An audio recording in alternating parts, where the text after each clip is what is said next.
رمضان پاکستان اللہ کا احسان ہے، رمضان پاکستان۔ اچھا ناظرین، آئیے آپ کو لیے چلتے ہیں ایک ایسے سیگمنٹ کی جانب جس کا آپ ظاہر شدت سے انتظار کرتے ہیں، اور نہ صرف انتظار کرتے ہیں بلکہ آپ ان سے سننا چاہتے ہیں قرآن و سنت کی روشنی میں ان کے مسائل کا حل۔ یعنی میں بات کر رہا ہوں وظائف کی برکت کی، اور میں بات کر رہا ہوں ممتاز روحانی اسکالر جناب آغا منہاج صاحب کی۔ آغا صاحب السلام علیکم۔ وعلیکم السلام ورحمۃ اللہ وبرکاتہ۔ جنید بھائی کیسے مزاج ہیں آپ کے؟ جناب والا آپ کیسے کے مزاج مزاج ہیں آپ تو کے؟ اچھے ہی ہوں گے، کچن میں کھڑے رہتے ہیں ماشاءاللہ۔ یار آپ دیکھیں نا آغا صاحب، یہ اللہ کی نعمتیں ہیں اور یہ اس پہ تو ہمیں شکر ادا کرنا چاہیے۔ بالکل کرنا کہ اللہ چاہیے، تعالیٰ ہمیں کتنی نعمتیں دے رہا ہے ماشاءاللہ۔ الحمدللہ۔ اچھا سب سے پہلے آغا صاحب جو سوال میں آپ کے سامنے رکھنا چاہ رہا ہوں وہ خواب سے متعلق ہے، اور خواب سے متعلق یہ ہے کہ خواب میں اپنے آپ کو قسم کھاتے ہوئے دیکھا، لوگوں کے درمیان اللہ کی قسم کھائی اور ہاتھ سے، بتائیے ذرا۔ اعوذ باللہ من الشیطان الرجیم، بسم اللہ الرحمن الرحیم۔ اللہم صلی وسلم وبارک علی سیدنا و مولانا محمد النبی الامی الحبیب العالی القدر العظیم الجاہ وعلی آلہ وصحبہ وبارک وسلم۔ شب جمعہ ہے، رمضان شریف کا دوسرا جمعہ ہے، اور بڑی قیمتی ساعتیں ہیں۔ اگر کسی نے ابھی تک صلاۃ التسبیح کا اہتمام نہیں کیا تو کر لیجئے، درود پاک کے نذرانے حضور علیہ السلام پر، ان کی آل و اولاد پر بھیجتے جائیے، پڑھتے جائیے۔ اور اب یہ دیکھ لیجئے کہ اب جو اگلا جمعہ آئے گا انشاءاللہ وہ ہماری دوسرا عشرہ مغفرت کا ہوگا، تو ابھی جو ہم پڑھ سکتے ہیں رب اغفر وارحم وانت خیر الراحمین، اس کا کثرت سے ہمیں ورد کرنا ہے، اپنے والدین کی خدمت کرنی ہے، اور سحر و افطار میں شریک کرنا ہے۔ ان لوگوں کو جنہوں نے ابھی تک اپنے گھروں کے اندر صحیح طرح سے روزہ نہیں کھولا، ان کو شریک کرنا ہے، کہ جن کے گھر میں اب تک افطار نہیں ہوئی، جن کے گھر میں ابھی تک سحری نہیں ہوئی، آپ نے ابھی تک ان کے گھروں میں راشن کا نہیں پہنچایا تو ان کے گھر میں پہنچا دیجیے۔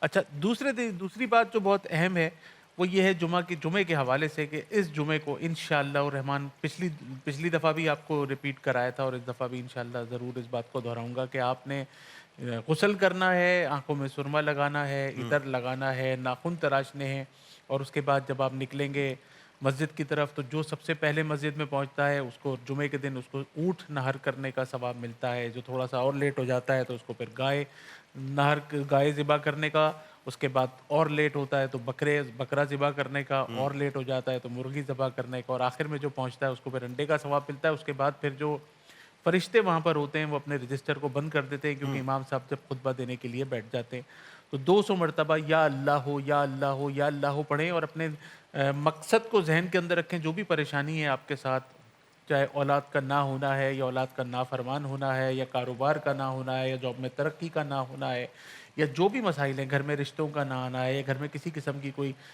لڑائی جھگڑے ناچاکیاں ہیں، یا جو بھی پریشانیاں ہیں، تو یہ 200 مرتبہ یا اللہ ہو ہر جمعے کو پڑھنے کے بعد اللہ تبارک و تعالیٰ سے دعا کرنی ہے۔ اور سورہ کہف جو ہے وہ لازمی پڑھنی ہے، کیونکہ جمعے کے دن حضور علیہ الصلوۃ والسلام کی حدیث کے مفہوم کے مطابق جو جمعے کے دن سورہ کہف پڑھتا ہے اس کو ایک نور عطا ہوتا ہے، اور وہ اگلے جمعے تک اللہ کی خاص پروٹیکشن میں رہتا ہے۔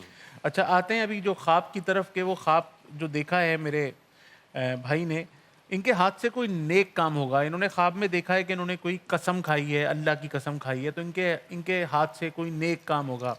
مثال کے طور پہ کوئی ایسا کام جیسے صدقہ جاریہ ہے، ایصال ثواب ہے، اس طرح کا کوئی کام ہوگا۔ کوئی کنواں کھدوائیں گے آپ، یا کوئی مسجد بنائیں گے، یا کوئی مدرسہ زیر تعمیر کروائیں گے انشاءاللہ آپ، یا آپ کی اولاد جو ہے اس کے اندر آپ انشاءاللہ بہت ساری بھلائیاں دیکھیں گے، اور کوئی غریبوں کی امداد کے حوالے سے کام کریں گے، کوئی NGO بنا لیں گے، کوئی ایصال ثواب ہے، کوئی کنواں ہے، کوئی مسجد ہے، کوئی مدرسہ ہے، کوئی انشاءاللہ ایسا کام جس سے انشاءاللہ آپ کی آخرت کا بھی سامان ہوگا، اور دنیا کے اندر بھی انشاءاللہ کوئی بہتری کا کام ہوگا، جو کہ ہم سب کو کرنا چاہیے۔ لیکن پھر وہی بات جو میں ریپیٹڈلی کہتا ہوں کہ جب بھی کوئی برا خواب دیکھیں، آنکھ کھلتے ہی قبلے کی طرف منہ کر کے کھڑے ہوں، 3 مرتبہ درود پاک، 3 مرتبہ لا حول ولا قوت الا باللہ، اور لیفٹ سائڈ پہ منہ کر کے تھتکاریے، اور ضرور کسی ایک بھوکے کو صدقے کا کھانا لازمی کھلائیے، کیونکہ صدقہ ہے وہ جو ہے وہ رد البلا ہے۔ واہ سبحان اللہ۔ اچھا جی، دوسرا سوال بیماری سے متعلق ہے، دمے کا مسئلہ ہے اور اس میں شدت سے مبتلا ہے، کراچی سے یہ سوال ہے، وظیفہ بتائیے۔ اچھا، دمہ جو ہے اس کے اوپر تھوڑی سی میں ڈیبیٹ کرنا چاہوں گا۔ اس کو استھما کہتے ہیں، اور جو یہ ہم جب سردی سے گرمی کی طرف جاتے ہیں اور گرمی سے سردی کی طرف آتے ہیں تو یہ ہمارے اندر ایک جو شدت ہو جاتی ہے کہ جب موسم چینج ہوتا ہے، دن میں موسم جو ہے وہ گرم ہوتا ہے اور رات کو جو ہے موسم وہ سرد ہو جاتا ہے، یہ جو ہے انہیریٹ بھی ہوتا ہے، موروثی بھی ہوتا ہے، یہ والدین سے بچوں کی طرف بھی آتا ہے، یہ دھول مٹی سے بھی ہوتا ہے کہ جب بہت زیادہ اگر جیسے کووڈ میں ہم لوگ ماسک لگایا کرتے تھے، اگر ہم ماسک لگا لیں تو اپنے اس طرح کے پالوشن سے وہ بچ جاتے ہیں. یہ اسموکنگ سے بھی ہوتا ہے کہ جو اب آپ بیٹھے ہیں تو کہتے ہیں نا اسموکنگ اول تو کرنی نہیں چاہیے، اور اگر کریں تو اپنے بچوں کے سامنے، کیونکہ جس نے ایک سگریٹ پی اس کے ساتھ جتنے کمرے میں لوگ بیٹھے ہیں ان کو سب ایک سگریٹ کا ہی، جتنا اس کو پینے والے کو نقصان ہے اتنا ساتھ بیٹھنے والے کو بھی نقصان ہے. تو اس کا بھی احتیاط کرنی چاہیے. دھوئیں سے بچے کو پرہیز کرنا چاہیے، جس کو بھی استھما کا پرابلم ہے اس کو دھوئیں سے پرہیز کر، ڈاکٹر کہتے ہیں کہ اس کو دھوئیں سے دور رکھیں. اس کو کارپیٹ ہے نا، کارپیٹ اس سے جو دھواں اٹھتا ہے وہ بھی اس کے لیے خطرناک ہوتا ہے. جو ہمارے گھر میں کرٹنز لگے ہوتے ہیں، پردے لگے ہوتے ہیں، وہ بھی اس کے لیے خطرناک ہوتے ہیں. گھر میں جو پیرٹس پالتے ہیں، جو لوگ اپنے گھروں میں پرندے پالتے ہیں، تو اس کا جو دھواں ہوتا ہے وہ بھی خطرناک ہوتا ہے. جو اس سے اس کی جو پروں کا جو پر وغیرہ ہوتے ہیں وہ خطرناک ہوتے ہیں. جس لوگ اپنے گھر میں بلیاں پیٹس وغیرہ پالتے ہیں تو بلی کا جو دھواں ہوتا ہے وہ بھی اس کے لیے خطرناک ہوتا ہے. جو ڈاکٹر کے پاس جب مریض جاتا ہے دمے کا، استھما کا مسئلہ لے کے، تو اس کو ان چیزوں سے جو ہے نا فوراً پرہیز کرایا جاتا ہے. تو اور اس کے بعد اس کو ایک انہیلر دے دیا جاتا ہے. کہتے ہیں کہ یہ پف ہے، یہ انہیلر ہے، یہ تم نے دن میں 3 مرتبہ یا 2 مرتبہ استعمال کرنا ہے. اس کو پف ایسے وہ کر کے جب وہ بٹن دباتا ہے تو اس کے اندر ایک لکوڈ جاتا ہے، اس کے جا کے جو بند نالیاں ہوتی ہیں نا، جو سانس لینے کی، وہ پھیپڑوں کے اندر جو بند نالیاں ہوتی ہیں وہ اس سے کھل جاتی ہیں. اسی طرح وہ اس کو نیوبلائز کرانے کے لیے جانا پڑتا ہے. رات کے 2-2 3-3 بجے گھر کا کوئی فرد ہوتا ہے وہ اٹھ کے بیٹھ جاتا ہے کہ مجھے سانس کی پرابلم آ رہی ہے. تو اس کو ان موسم کے اندر، جب گرمی سے آپ سردی کی طرف جاتے ہیں یا سردی سے گرمی کی طرف آتے ہیں، پھر اس طرح کی وہ اینٹی الرجی زندگی بھر کے لیے دے دی جاتی ہے. تو میرے پاس اس طرح کے بڑے کیسز آتے ہیں، بڑے بچے چھوٹی چھوٹی عمروں کے بڑے پریشان، اینٹی بائیوٹکس پہ چھوٹی عمر میں چلے جاتے ہیں، جس سے ان کی گروتھ جو ہے نا جنید بھائی اس پہ فرق پڑ جاتا ہے چھوٹی سی عمر میں. تو ہم ان چیزوں کو منع نہیں کر رہے، میں پھر وہی بات کروں گا، ہم ان چیزوں کو منع نہیں کر رہے، لیکن ہم آپ کو ایک ہربل ایک ایسی چیز بتاتے ہیں جس سے بے شمار لوگوں نے شفا حاصل کی ہے. الحمدللہ چینل کے اوپر بیٹھ کے بے شمار دفعہ بتایا، لوگوں نے استعمال کیا اور ان کو اس سے شفا ہوئی، ان کے پف کا معاملہ ختم ہو گیا، اینٹی الرجیز کا معاملہ ختم ہو گیا، اور یہ جتنی بھی احتیاطی تدابیر تھیں ختم ہو گئی. کیونکہ بچے بھاگتے بھاگتے ایک دم رو پڑے، بھاگتے بھاگتے ایک دم وامٹ آ گئی، ہنستے ہنستے ایک دم وامٹ آ گئی، روتے روتے وامٹ آ گئی. تو یہ شروع کے اندر جب اس معاملے کو شروع کیا گیا تو الحمدللہ سے بڑے لوگوں کو فائدہ ہوا. آپ نے ایک کپ قہوہ گرم پانی کا ایک کپ لینا ہے، گرم پانی اس کے اندر آپ کریں، اس کے اندر آپ تھوڑی سی ادرک ڈال دیجئے، اس کے اندر تھوڑی سی کلونجی 11 دانے کلونجی کے ڈال دیجئے، تھوڑی سی ہاتھ کے یہ انگلی کے پور کے برابر آپ اس کے اندر ادرک ڈال دیجئے، ایک چھوٹا چمچہ شہد کا ڈال دیجئے، اور اس کے بعد اس کو بوائل کر لیجئے. بوائل کرنے کے بعد اس میں گرین ٹی تھوڑی سی ملا لیں، اور اس کے بعد انشاءاللہ ایک صبح کے وقت نہار منہ، ایک شام کے وقت اور ایک رات کے وقت 3 قہوے آپ انشاءاللہ پئیں. اللہ کے حکم سے یہ الرجی کا جو پرابلم ہے، استھما کا پرابلم ہے، یہ بالکل جڑ سے انشاءاللہ الرحمن ختم ہو جائے گا. اور اس کے اندر اب میں آپ کو ایک ایسا وظیفہ بتاتا ہوں جس کے اندر آپ کو بہت زیادہ سپورٹ کرے گا. سورہ فاتحہ ایک مرتبہ پڑھنی ہے، آیت الکرسی پڑھنی ہے، چاروں کل سیکوینس کے ساتھ پڑھنے ہیں، اور 6 آیات شفا پڑھنی ہے. اب 6 آیات شفا آپ کو پنسورے میں ملے گی، مدنی پنسورے میں ملے گی، اور گوگل پہ لکھیں 6 آیات شفا تو قرآن پاک کی وہ 6 آیات جن کا تعلق شفا سے، اور وہ اس معاملے میں بہت سپورٹ کرے گی. ایک مرتبہ سورہ فاتحہ، ایک مرتبہ آیت الکرسی، چاروں کل اور 6 آیات شفا، یہ ایک پیکج بنائیے، اور بچے کو یا گھر میں جس کو بھی استھما ہو اس کو صبح ایک پانی کی بوتل الگ بنائیں، اور دن بھر وہ پانی پیتا رہے، اور یہ 3 مرتبہ اس کو قہوے دے دیں. قہوے کا طریقہ دوبارہ عرض کی دیتا ہوں، گرم پانی کے اندر بوائل کرنا ہے آپ نے تھوڑی سی ادرک کو، 11 دانے کلونجی کے، ایک چمچہ شہد، اور اس کو گرین ٹی کا جو ہوتا ہے نا اس کے اندر پکا کے دن میں 3 وقت انشاءاللہ پلائیں اس کو. انشاءاللہ آپ کی زندگی سے پف چلا جائے گا، انہیلر چلا جائے گا، نیوبلائزر چلا جائے گا، اور یہ جتنی بھی احتیاط ہیں انشاءاللہ یہ چلی جائیں گی. انشاءاللہ بالکل ٹھیک ہے. اچھا، اب ایک سوال ہے لاہور سے، اور سوال یہ کرتے ہیں کہ گمشدہ افراد کی واپسی کے لیے وظائف بتائیے. گمشدہ افراد ہماری زندگی کا، مسنگ پرسن ہماری زندگی کا ایک بہت بڑا ناسور ہیں.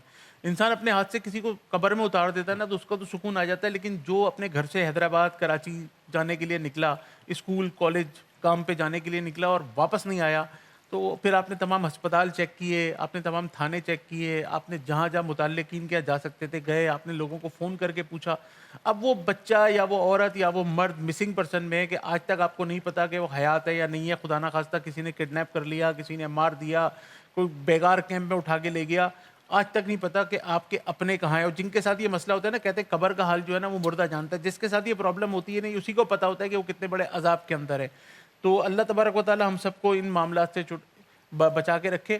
41 مرتبہ سورہ القاریہ، القاریات والقاریہ وما ادراک ملقاریہ، القاریات والقاریہ، القاریات وملقاریہ. جیسے یہ سورہ القاریہ ہے نا، اس کو 100 مرتبہ آپ نے پڑھنا ہے عشاء کی نماز کے بعد 100 مرتبہ عشاء کی نماز کے بعد پڑھیں، اور سارے گھر والے بیٹھ کے پڑھیں اور اللہ تبارک و تعالیٰ سے گڑ گڑا کے دعا مانگیں، تو انشاءاللہ اس کا اتنی برکتیں ہیں کہ میں نے یہ اتنی لوگوں کی بڑی تعداد کے اندر میں نے اس کے رزلٹس آتے ہوئے دیکھیں کہ جیسے خدا نہ خواستہ اتنی بڑی کوئی پرابلم آ جائے تو عشاء کی نماز کے بعد 100 مرتبہ سارے گھر والے بیٹھ کے ایک جگہ کے اوپر اور یہ دعا پڑھ لیں، یہ سورہ پڑھ لیں، سورہ القاریہ، اور انشاءاللہ اللہ تبارک و تعالیٰ سے دعا کریں تو اللہ کے حکم سے انشاءاللہ اس کی خبر آ جائے گی انشاءاللہ جی، بہت شکریہ آغا صاحب. یہ سورہ آل عمران کی آیت نمبر 38 بھی ہے، سورہ آل عمران کی آیت نمبر 38 ہے، ربی حبلی من لدنک ذریۃ طیبہ انک سمیع الدعاء. یہ بھی اگر 100 مرتبہ پڑھ لی جائے تو انشاءاللہ اس سے بھی بہت افاقہ ہوگا، خبر آ جاتی ہے اور انشاءاللہ خیر ہی کی خبر آئے گی انشاءاللہ الرحمن.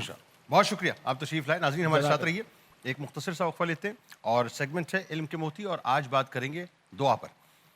اس دعا کی پاور پہ آپ یقین کرنا سیکھ لیجئے، پھر دیکھیے انشاءاللہ زندگی جو ہے وہ کیسے آپ کی انشاءاللہ تبدیل ہونا شروع ہوگی. ایک مختصر سے وقفہ. رمضان پاکستان اللہ کا احسان ہے، رمضان پاکستان.